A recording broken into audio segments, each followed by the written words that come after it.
بسم اللہ الرحمن الرحیم۔ دوستو، آج ہم آپ کے لیے لے کر آئے ہیں حضرت ابراہیم علیہ السلام کا واقعہ۔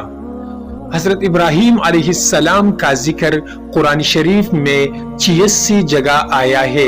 حضرت ابراہیم علیہ السلام بہت ہی بڑے نبی گزرے ہیں۔ دنیا میں جب بت پرستی کا زور ہو گیا، لوگ بتوں کو بناتے اور خود ان کی پوجا کرتے۔ حضرت ابراہیم علیہ السلام کے والد بھی بت بناتے تھے اور بتوں کو خدا سمجھتے تھے۔ حضرت ابراہیم علیہ السلام ابھی بچے ہی تھے، وہ دیکھتے کہ میرے والد اور دوسرے لوگ خود ہی مٹی سے اور لکڑی سے بتوں کو بناتے ہیں اور پھر ان کو خدا سمجھنے لگتے ہیں۔ وہ حیران ہوئے کہ کس قدر بے وقوف ہے یہ سب لوگ کہ ان بے جان مورتیوں کو خدا سمجھ رہے ہیں۔ دوستو، اسلامک واقعات اور قصص الانبیاء کے لیے چینل کو ضرور سبسکرائب کریں۔ حضرت ابراہیم علیہ السلام ان لوگوں سے کہتے کہ تم لوگ کیوں ان بتوں کو پوجتے ہو؟ یہ تمہیں نہ کوئی نفع دے سکتے ہیں نہ کوئی نقصان۔ مگر وہ جواب دیتے کہ جو ہمارے باپ دادا کرتے تھے وہی ہم کر رہے ہیں۔ ایک روز ان لوگوں کا شہر سے باہر کوئی بڑا میلہ ہوا۔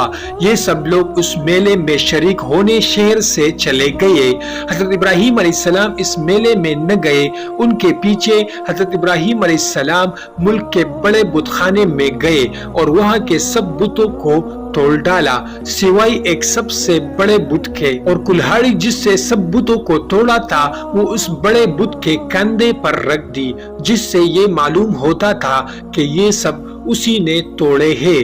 لوگ جب واپس آئے اور انہوں نے بتوں کی یہ درگت دیکھی کہ کسی کا سر نہیں ہے تو کسی کا پیر نہیں، تو بہت غصہ ہوئے کہ یہ حرکت کس نے کی ہے۔ سب نے شبہ حضرت ابراہیم علیہ السلام پر کیا کہ وہی بتوں کو برا بلا کہتے تھے اور میلے بھی نہیں گئے تھے۔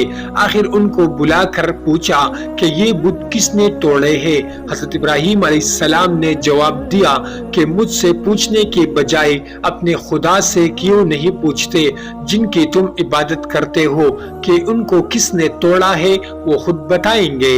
ان لوگوں نے جواب دیا کہ آپ کو معلوم ہے کہ یہ بول نہیں سکتے۔ حضرت ابراہیم علیہ السلام نے کہا، پھر تم ایسے بیکار خداؤں کی پوجا کیوں کرتے ہو؟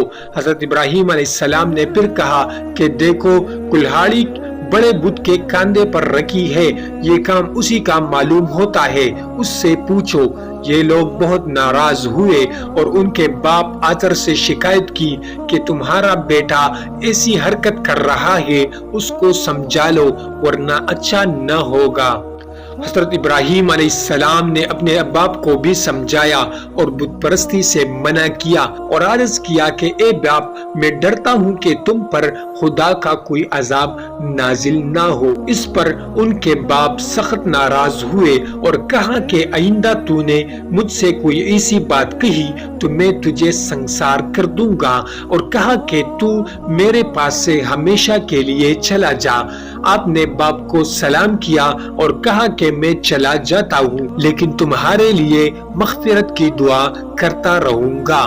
پھر کیا ہوا؟ وہاں کے بادشاہ نمرود کو، جو بہت ظالم اور بت پرست انسان تھا، ان سب باتوں کا پتہ چلا کہ آزر کا بیٹا ابراہیم لوگوں کو بتوں کی پوجا سے منع کرتے ہیں اور ایک خدا کی دعوت دیتا ہے، تو اس نے ان کو اپنے دربار میں بلایا اور آپ سے جھگڑنے لگا۔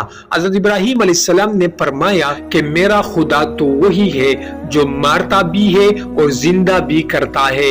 نمرود نے کہا، میں بھی مار سکتا ہوں اور زندہ بھی کر سکتا ہوں۔ چنانچہ اس نے ایک قیدی کو، جس کو سزائے موت کا حکم ہو چکا تھا، اس کو آزاد کر دیا اور ایک بے گناہ کو پکڑ کر قتل کرا دیا اور کہا کہ اب بتاؤ کہ میرے اور تمہارے خدا کے درمیان کیا فرق ہے؟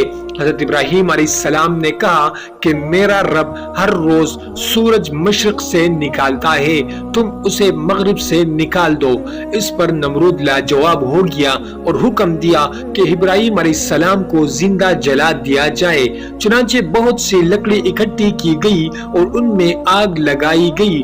جب آگ بہت بھڑک اٹھی اور اس کے شعلے آسمان کی خبر لانے لگے تو حضرت ابراہیم علیہ السلام کو اس میں پھینک دیا گیا، مگر آگ خدا کے حکم سے ٹھنڈی ہو گئی اور آپ کو آگ سے کوئی تکلیف نہیں پہنچی۔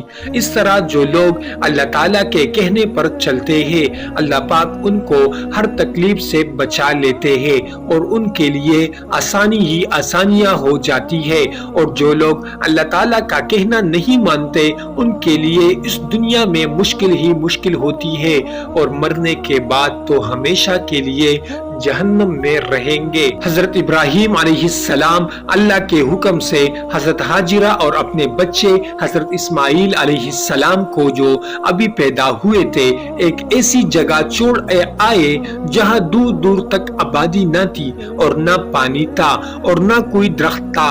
حضرت ہاجرہ نے حضرت اسماعیل علیہ السلام کو ایک پتھر کے سایہ میں لٹایا اور خود پانی کی تلاش میں ادھر ادھر دوڑی، لیکن پانی نہ ملا۔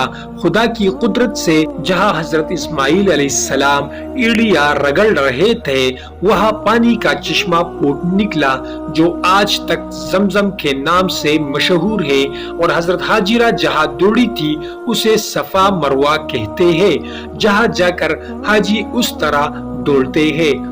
حضرت ابراہیم علیہ السلام کی قربانی۔ اسماعیل علیہ السلام کچھ بڑے ہوئے تو حضرت ابراہیم علیہ السلام کو اللہ کی طرف سے یہ حکم ہوا کہ اپنے بیٹے اسماعیل کو میری راہ میں قربان کر دو۔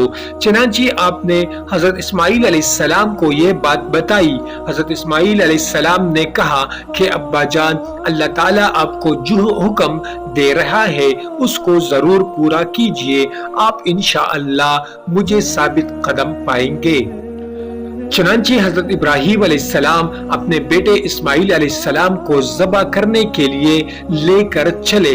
ابراہیم علیہ السلام اپنے بیٹے اسماعیل علیہ السلام کو ذبح کرنے کے لیے لے کر چلے اور جنگل میں لے جا کر ان کو الٹا لٹایا اور اپنی آنکھوں پر پٹی باندھ لی کہ کہیں بیٹی کی محبت اللہ کے حکم پورا کرنے سے نہ روکے، اور گلے پر چھری چلا دی۔ اسی وقت آواز آئی کہ اے ابراہیم، تو نے ہمارے حکم کو سچا کر دکھایا۔ اور جب حضرت ابراہیم علیہ السلام نے آنکھوں سے پٹی کھولی تو حضرت اسماعیل علیہ السلام کی بجائے ایک ڈمبا ذبح کیا ہوا پڑا تھا۔ اسی واقعہ کے یاد میں مسلمان ہر سال قربانیاں کرتے ہیں۔ حضرت ابراہیم علیہ السلام اور حضرت اسماعیل علیہ السلام کی زندگی سے ہم کو بہت سبق ملتے ہیں۔ ابراہیم علیہ السلام نے ہم کو سکھایا کہ اللہ کی رضا کے لیے ماں باپ کو چھوڑا جا سکتا ہے، اپنے ملک اور برادری کو خیرباد کہا جا سکتا ہے، اپنے بچے اور بیوی کو جنگل میں بے سر و سامان چھوڑ کر ان سے بھی پیٹ پھیری جا سکتی ہے۔ اللہ تعالیٰ اگر کسی مسلمان کا امتحان لیتے ہیں اور اس میں وہ کامیاب ہو جاتا ہے تو اللہ تعالیٰ اس پر بہت زیادہ نعمتیں دیتے ہیں۔ جب حضرت اسماعیل علیہ السلام جوان ہوئے تو حضرت ابراہیم علیہ السلام اور حضرت اسماعیل علیہ السلام نے مل کر خانہ کعبہ کو دوبارہ تعمیر کرنا شروع کیا۔ جب حضرت ابراہیم علیہ السلام نے اللہ تعالیٰ سے دعا کی کہ اے میرے رب، اس شہر کو لوگوں کے لیے امن کی جگہ بنا دے، مجھے اور میری اولاد کو بتوں کی پوجا سے بچائے رکھ۔ اے ہمارے رب، میں نے اپنی اولاد کو میدان میں جہاں کھیتی نہیں ہوتی تیرے عزت والے گھر کی خاطر آباد کیا ہے، تاکہ اے میرے رب یہ نماز پڑھے تو لوگوں کے دلوں کو ایسا کر دے کہ ان کی طرف جھکے رہے اور ان کو میوے دے کہ تیرا شکر ادا کرے۔ اے پروردگار، جو بات ہم چھپاتے ہیں اور ظاہر کرتے ہیں تو ان سب کو جانتا ہے، اور خدا سے زمین و آسمان میں کوئی چیز چھپی ہوئی نہیں ہے۔ اور میرے رب، تو مجھ کو توفیق دے کہ میں تیری نماز پڑھتا رہوں اور میری اولاد بھی نماز پڑھتی رہے۔